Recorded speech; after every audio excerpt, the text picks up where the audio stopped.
We need it. Like oxygen. It's why we breathe it. Like water. Like a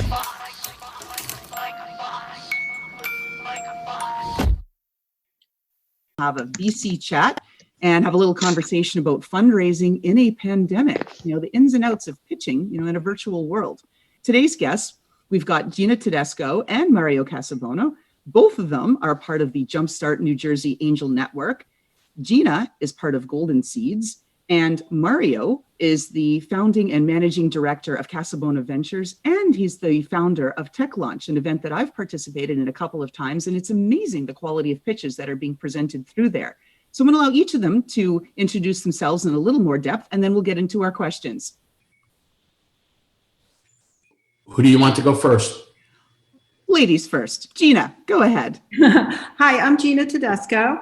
I'm the managing member of Casabona Ventures. I'm an angel investor. Before that, I was an entrepreneur. I worked overseas as well, and I founded a biotech company, which I exited back in 2005. I built the biotech business and then decided to become a professional investor about 10 years ago, which coincidentally is right after that downturn, the 2008-2009 recession. I believe in gender diversity, geography diversity, all kinds of diversity, because it's not only the right thing to do, it's the smart thing to do. Studies show that diversity will have better returns for investors. I look at for innovative technology in the US and also in Brazil.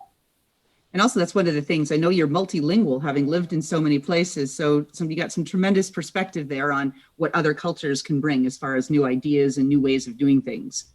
Mario. Let's hear a little bit more about your background. Hello, and thank you, Loralyn. Great. Kelly, thank you for helping putting this together. So Mario Casabona basically started my career as an engineer and built my business in the defense electronics industry, then sold it to Honeywell in 2004. So I consider myself a serial entrepreneur as well as an angel investor. I'm the founder and managing director of Casabona Ventures. It was established back in 2007 as a seed stage investment firm. We've invested in about 30 tech startups and venture funds. And typically our check size is about $25,000 to $100,000 with some dry powder to follow. I usually invest with JumpStart New Jersey Angel Network. I find it to have a fantastic network of other angel investors. And then back in 2012, I also found Tech Launch as the first tech accelerator. And then in 2017, I pivoted that to a virtual business accelerator. And to date, we've mentored over about 150 entrepreneurs, as well as helped over 75 startups.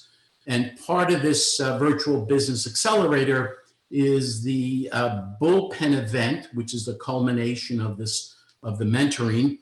And so far we've done 16 of them.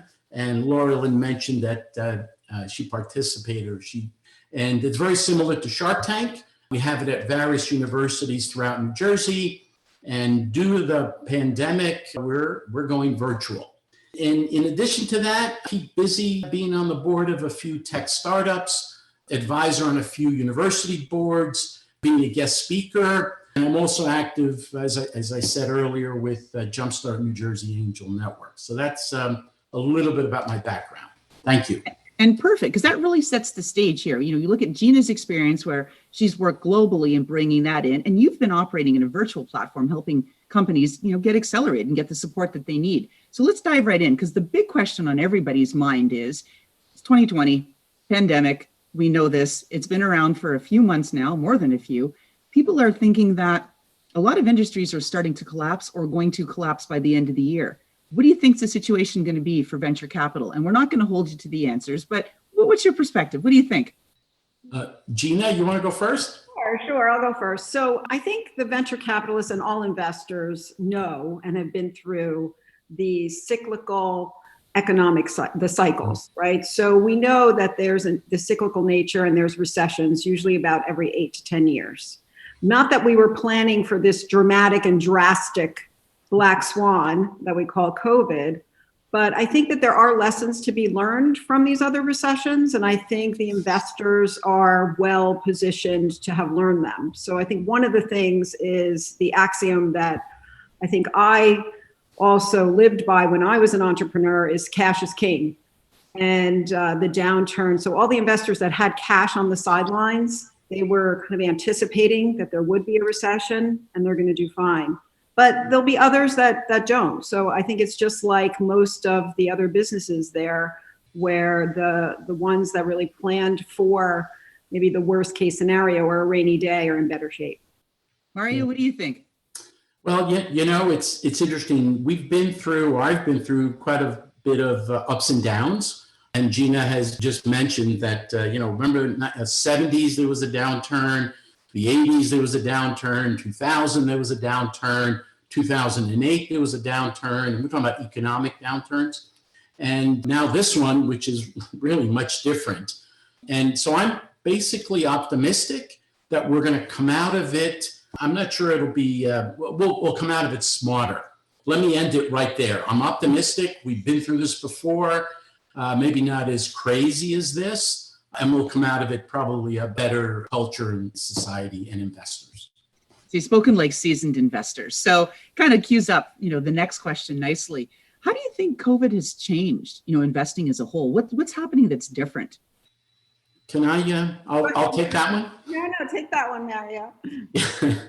So it's interesting. I tabulated what I call growth industries versus neutral industries. And when I say neutral, it's not something that would probably be investable right now. I'm looking at my list right now, and I see a lot more growth industries at this point.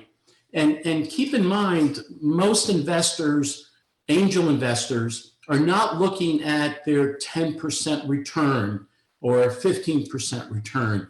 We're looking more at 5, 10 times our return. And in order to get that, we have to look out 3 to 5 years.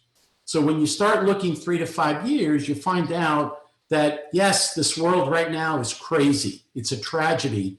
But you know what? In 3 to 5 years, we're still going to have some industries, and there's still going to be industries that I would invest in now that'll give us a return in 3 to 5 years. So I'm, again, optimistic on the investor side.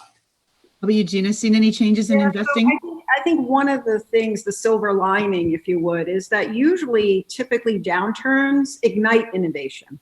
It brings about innovation. And this is really a drastic situation. So I think there'll be more innovations in certain industries. I think, Mario, that not all industries will survive, but that's typical even during good times. This will really kind of separate who is really a growth company. So just a few examples that I came up with, if you look back in 2008, 2009, during the other recession, is that there were companies such as Slack, Venmo, Instagram, Uber, Pinterest. I mean, just the names go on, that back then it was unheard of that, we would actually even be on Zoom right now. So I think that innovation will be ignited and we will see opportunities in certain industries. I see remote communications, obviously, cybersecurity, delivery logistics, just to name a couple, education software. There's plenty of industries that are going to come out quite well in this. And I think those are the types of things that investors are looking for, especially since we do have a longer term view, as Mario pointed out.